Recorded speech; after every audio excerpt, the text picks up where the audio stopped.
നമസ്കാരം. ഞാൻ ലോകത്തെക്കുറിച്ചാണ് പറയാൻ പോകുന്നത്. ഈ വീഡിയോസ് നിങ്ങൾക്ക് ഇഷ്ടമാവുകയാണെങ്കിൽ എനിക്ക് ലൈക്കും സബ്സ്ക്രൈബ് തരാൻ മറക്കരുത് കേട്ടോ.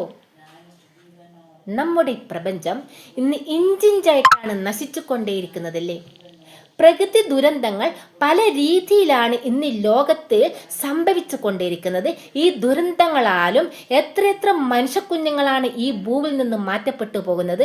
അതിൽ നിരപരാധിയായ കുഞ്ഞുങ്ങളുണ്ടായേക്കാം, പോരാതെ ദുഷ്ടന്മാരും ഉണ്ടായേക്കാം. പ്രകൃതി പോലും ഇന്ന് മനുഷ്യരെ നോക്കി പരിഹസിക്കുകയാണ് ചെയ്യുന്നത്. അവൻ പോലും ഇന്ന് മനുഷ്യരെ ചതിക്കുകയാണ് ചെയ്യുന്നത്. പ്രകൃതി പോലും ഇന്ന് മനുഷ്യരോട് കനിവ് കാണിക്കുന്നില്ല എന്നതാണ് സത്യം. ഇതിൻ്റെ പിന്നിൽ ആരാണ്? മനുഷ്യരാണ്. മനുഷ്യരുടെ ക്രൂരമായ പ്രവൃത്തികൾ കാരണമാണ് പ്രകൃതി പോലും ഇന്ന് മനുഷ്യരോട് കനിവ് ചൊരിയാത്തത്. മനുഷ്യനെ കൊന്നൊടുക്കുന്ന കാലമാണിത്.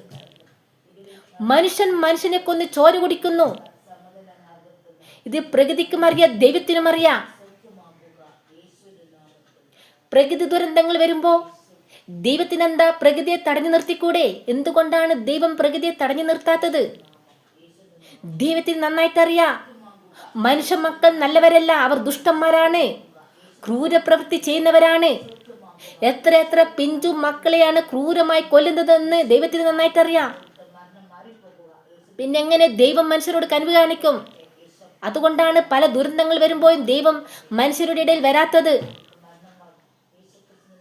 അതോടെ നമ്മൾ ദൈവത്തെ പൈ പറഞ്ഞിട്ട് കാര്യമില്ല കേട്ടോ. ദൈവം സ്നേഹമാണ്. ദൈവം ഈ ലോകം സൃഷ്ടിക്കുമ്പോൾ ദൈവം എന്താണ് കണ്ടതെന്നറിയോ? മനുഷ്യൻ സ്നേഹത്തോടും ഐക്യതയോടും നല്ല രീതി ജീവിക്കാനാണ് ദൈവം ആഗ്രഹിച്ചത്. പക്ഷേ നേരെ വിപരീതമായിരുന്നു. മനുഷ്യർ ക്രൂരമായിട്ടാണ് ഈ ഭൂമിയിൽ ജീവിച്ചത്.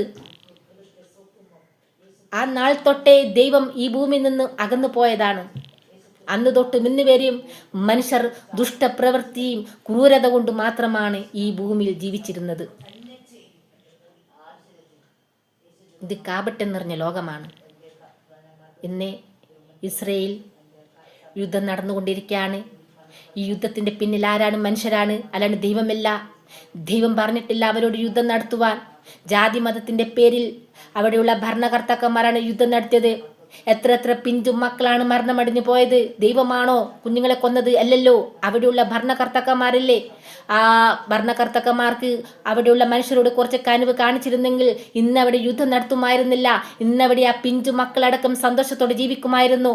നമ്മൾ ദൈവത്തെ പൈ പറഞ്ഞുകൊണ്ട് കാര്യമില്ല. എന്തുകൊണ്ടാണ് ദൈവം ആ യുദ്ധക്കളത്തിൽ വരാതിരുന്നത്? ദൈവത്തിനറിയാം.